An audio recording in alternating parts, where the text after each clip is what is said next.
So in this video, I'm going to be presenting to you 5 core strengths of the INFJ and present to you how incredibly well set up this type is for success within this modern world. Because the INFJ type code is not an excuse to feel insecure in your abilities. It is not an excuse to feel alone. It is not an excuse to feel that your natural cognitive predispositions are not catered for within society. Because if you feel vulnerable and maladaptive and incompetent, it's got nothing to do with your type code. But it might yet imply that you are struggling to find meaning in the world around you, to reconcile yourself with reality. And such existential angst is not unique to any one particular type code. So first and foremost, let us examine the dominant functions of this type. You have introverted intuition as a dominant function with a convergent auxiliary, the auxiliary to the dominant, that is, of introverted thinking.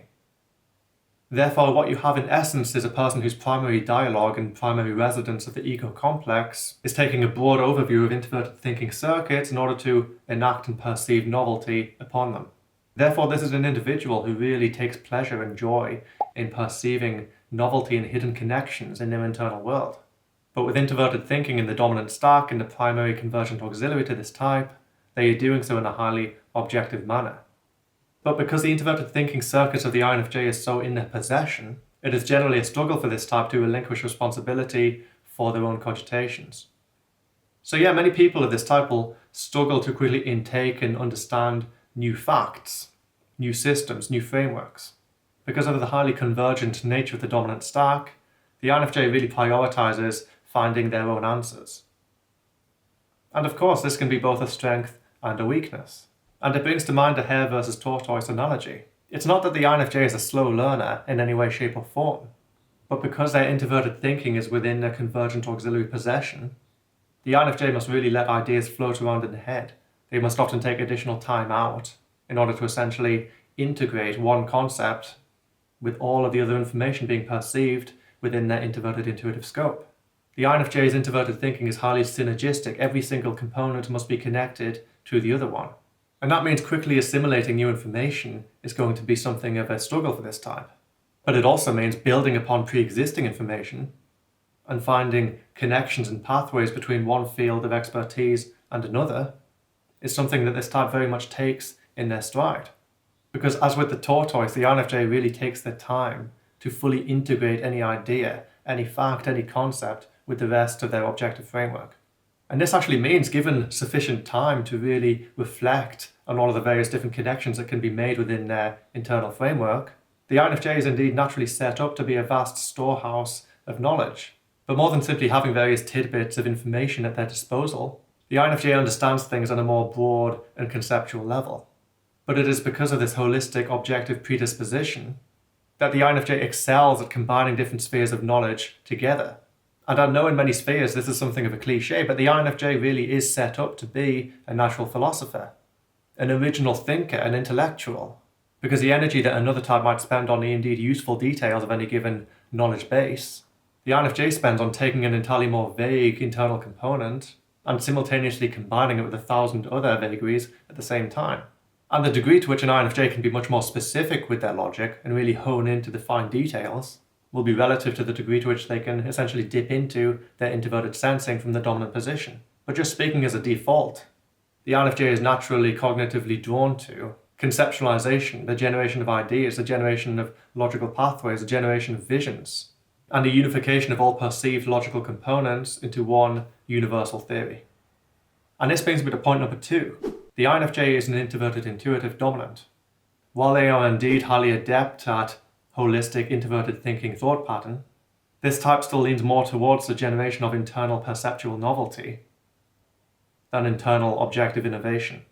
And while this predisposition will still be relative to the degree to which any given INFJ will be rotating on their axis with introverted intuition and introverted thinking, as an internal lens dominant type, their primary agenda is towards novel internal experience. And so yes, while the INFJ is definitely set up to be an incredible storehouse of knowledge, often having multiple different skill sets to bring to any given table, where they really naturally excel is in the generation of new perspective. And the fact is, people value the INFJ's objectivity, people value the INFJ's novel perspective, because they can take any given problem to the INFJ And given sufficient information, the INFJ can form a vast overview of the situation within their internal landscape and find the various different pathways and connections that may very well remain elusive to the other individual. But this utility doesn't have to be on a one-on-one basis. The INFJ can bring their original perspectives to any table they want to. They can generate ideas for a corporation. They can help an entire community of people overcome various different existential or sociological problems. They can become a political commentator. Literally any field, and there are many, which requires a vast overview of various different objective components, particularly those components related to people, the INFJ's cognition gravitates naturally towards. And don't get me wrong, not all INFJs are that objective. But even those INFJs who find their objectivity limited by particular beliefs within their highly authoritative introverted feeling, whatever their cognitive bias, are still highly adept debaters. Because you see, the perceptual mastery many INFJs will enjoy isn't suited to a solely emotionally detached and non-combative situation. Many INFJs can take to the stage as advocates and representatives of a cause they believe in, or a community they are representing, or even a change within various different layers of society that they would find personally meaningful. But with that all being said, don't overly subscribe to the altruistic INFJ stereotype.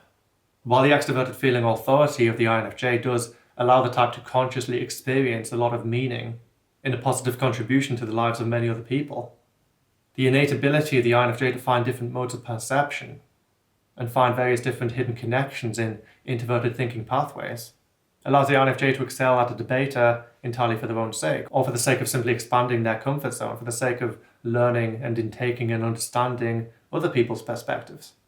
So even from an entirely individualistic standpoint, there are many niches within society that are practically tailor-made for the INFJ, particularly in respect to the modern digitized world in which we currently reside. And I've talked a lot about the dominant functions of the INFJ so far, but now I want to visit the opposing functions. Because they are not naturally, that is, within this type's default state, functions a person takes responsibility for, the extroverted sensing and extroverted feeling opposing functions of the INFJ are divergent in nature.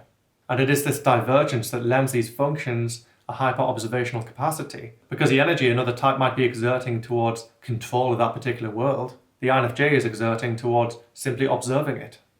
And therefore the INFJ takes a very precise extroverted sensing lens and filters it through an extroverted feeling codec. And so for as long as the INFJ is actually paying attention to the world around them and not completely immersed in their own head, this type is actually hyper-aware of social microtransaction. The intensity of this social data means oftentimes the INFJ will get tired out quite quickly, as compared to, say, an ISFJ. And it is this intensity of extroverted sensing, extroverted feeling data that lends the INFJ a much more quality over quantity predisposition when it comes to socializing. Because the INFJ really locks on to the person in question, they really lock on to the social situation. And particularly when their extroverted feeling pressure point is triggered by any kind of overt display of emotion in the external world, the INFJ becomes particularly hypersensitive to this information. And this hypersensitivity is not a weakness, it is a strength. Because it is this incredibly rich and detailed extroverted feeling data that first of all feeds into the INFJ's highly objective, introverted, intuitive, introverted thinking circuits, subsequently allowing the INFJ to understand people on an incredibly deep level, but also allows the INFJ to really enjoy a social situation to maximal capacity. For as long as the INFJ is activating their opposing functions and really engaging with them, is not a detached individual, they are actually very intense. And they experience external reality in an extremely intense fashion, particularly within a social setting. And while every single type, even the INFP, who of course has a much more naturally unconscious extroverted sensing, can learn to really maximize and enjoy, for all it's worth, meaningful external experience, the INFJ can actually do this quite naturally. Owing to the hyper-divergent and indeed conservative nature of their oppositional extroverted sensing, the INFJ has a fine eye for detail.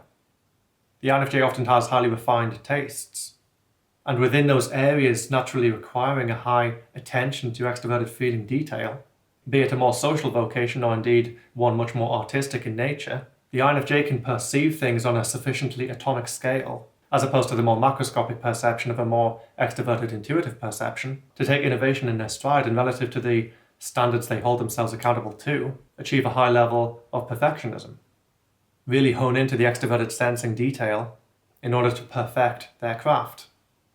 Let's take the world of acting, for example. Being so hypersensitive to social nuance, the INFJ can really fine-tune their performance and try to embody to the fullest extent possible the persona of their particular character, calling upon all of their previous extroverted sensing, extroverted feeling experiences in order to essentially create an approximation of what they think this character is most likely to be and most likely to feel. To the world of music, having that highly refined taste, the type can oftentimes be highly sensitive to frequencies or to the underlying message of any given harmonic structure. And while many INFJs are referring indeed back to that hare versus the tortoise analogy, are somewhat slow in the uptake of intricate social frameworks, over time the INFJ can actually go again to that atomic scale in order to completely master social nuance. Over time the INFJ can actually become incredibly socially competent. And this social competency allows for a person who can network.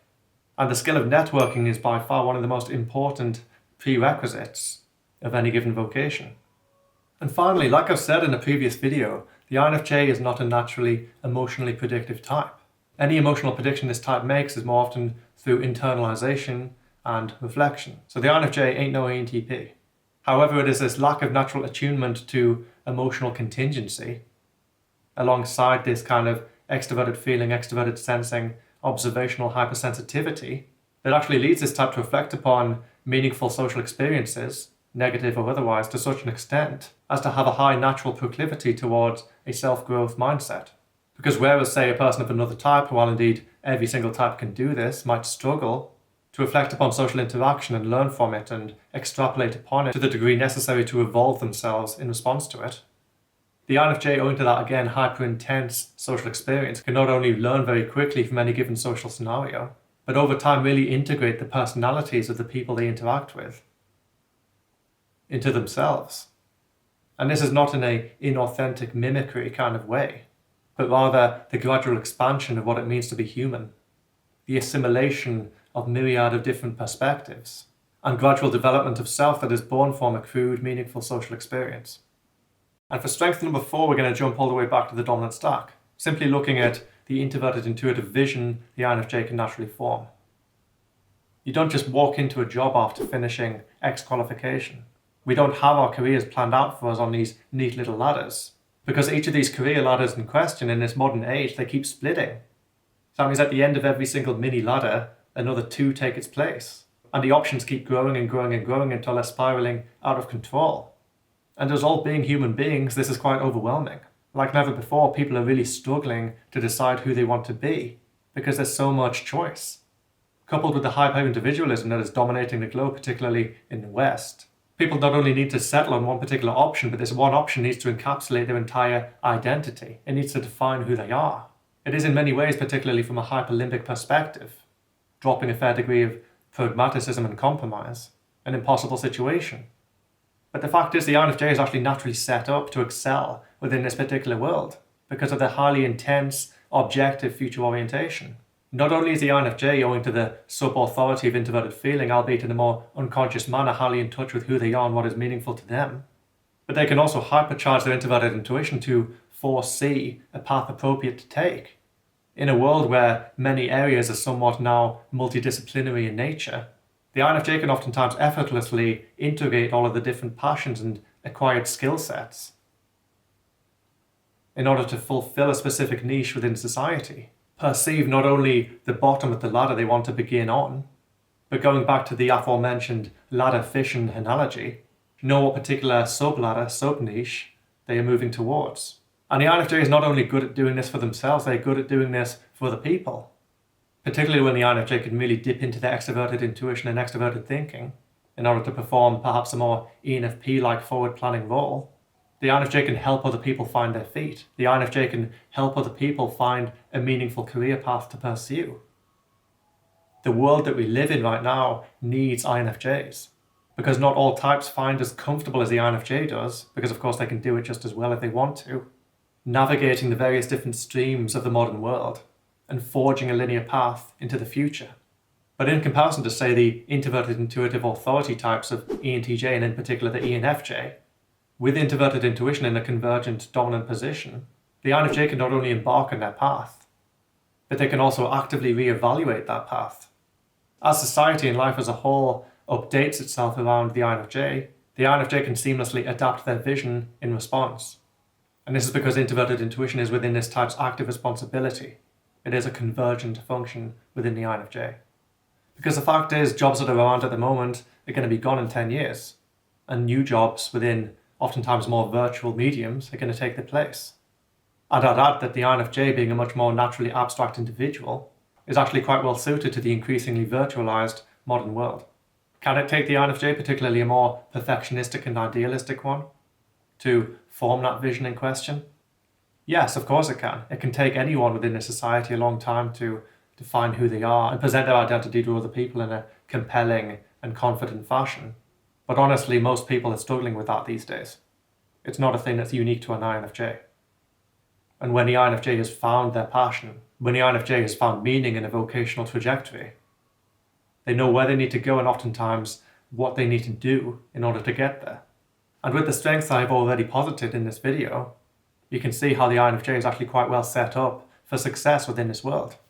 But I will say as a final aside, while the INFJ is indeed highly competent at foreseeing a future outcome and future path, and even sticking to that path, it does take a certain level of type development for the individual to activate extroverted thinking sufficiently to see their goals realized in an optimal fashion. And indeed, the INFJ, having an extroverted sensing oppositional function, must oftentimes be quite conservative in their energy expenditure. And perhaps relative to how particularly divergent any given INFJ's extroverted sensing is, because of course everyone will vary to some degree, many INFJs will oftentimes prefer and indeed work better in a relatively quiet and peaceful environment. But again, the virtual modern world is actually quite well set up for this, because much of the actual activity is happening over a virtual medium, and thus one's physical world in the midst of all of this virtual activity can actually be quite tranquil. And point number 5, many INFJs and indeed ISFJs will complain about their extroverted feeling authority. It makes us oftentimes very anxious about what other people think of us. It compels us to exert perhaps more energy than is actually necessary into maintaining our relationships, into fretting about what people think of us, into indeed maintaining our reputation. And while this can very much be uncomfortable, particularly within those INFJs who haven't sufficiently suppressed their extroverted feeling authority, which to an extent is necessary in order for your cognitive stack to be balanced, it actually drives authenticity, it drives our integrity. We want to protect our reputation, we want to ensure that people see us in a positive light, while at the same time owing again to that sub-authority of introverted feeling, being true to ourselves, being true to our values. And by far the most effective way to unify these two different compulsions and continue to be at ease with oneself is to maintain a high degree of authenticity, consistency, and intellectual integrity. You see, with these twin compulsions, it's not really an option for the INFJ to be duplicitous. It's not really an option for the INFJ to hop from one value to another one, to hop from one opinion to another one. Because in order to put this to some degree natural extroverted feeling anxiety at ease, we need to know other people are at ease with us. And again, as I've mentioned in the 5 Signs You're Not an INFJ video, unlike the ENTP, the INFJ is not an intuitively, emotionally predictive individual. And to compensate for this, to ensure that future social situations do not trip them up or hurt them on some level, many INFJs will strive to be in good standing with those around them. And by far the easiest means to do this is simply to be authentic and consistent. And this is a very good thing, because this authenticity allows the INFJ to construct very deep and meaningful friendships. And for as long as this individual proves himself worthy of other people's ongoing respect, the INFJ can enjoy a special place in the lives of those people they care about. And not only that, on a more macroscopic scale, the INFJ can network, the INFJ can forge communities, while still being oftentimes relatively well liked, or at the very least respected, because trust is a very, very powerful thing. And for as long as you prove yourself worthy of another person's trust, you can enjoy a strong and meaningful relationship. So thank you so much for watching that. I hope it was useful. I mean, it's fair to say many people who think they're INFJs, whether they're an INFJ or not, have a significant doubt about their own abilities. And I want to say, no matter what type you are innately competent. And not everyone has to do the things they are naturally cognitively predisposed to do, because as I've said in a previous video on careers in general and applying personality type to them, sometimes those areas you'll excel most within are those areas where you can bring something entirely new to the table, and oftentimes going out of your cognitive comfort zone and developing different functions within your stack can actually allow you to fulfill a niche within society that many other people cannot. But it is my hope for many INFJs watching this, you now feel a little bit better about your cognition and how well set up you are for success within this modern world. If you're interested more in the terminology used in this video, I highly recommend you check out the CPT ebook. And if you are uncertain about your type, or you'd like to know more specifically about how your type applies to you, I do offer a dedicated CPT type service as well. For those of you who are interested in type development, accessing other functions, and growing within yourself using a cognitive function model, I am rolling out type development services. And the CPT Patreon community is actually growing quite nicely at the moment. I'm beginning to roll out exclusive Patreon-only content, so if you're interested in supporting the channel in theory on that additional level, that would be massively appreciated. But of course, it goes without saying, I already massively appreciate your support over this medium as well. If you enjoyed the video, be sure to let me know by hitting that like button below. And if you haven't already done so, be sure to hit that subscribe button down below as well, with the bell icon next to it, that way you can stay notified of future content. So thank you again so much for watching, especially if you made it this far, you are awesome, and I'll be back in a few days' time. For now, take care of yourself.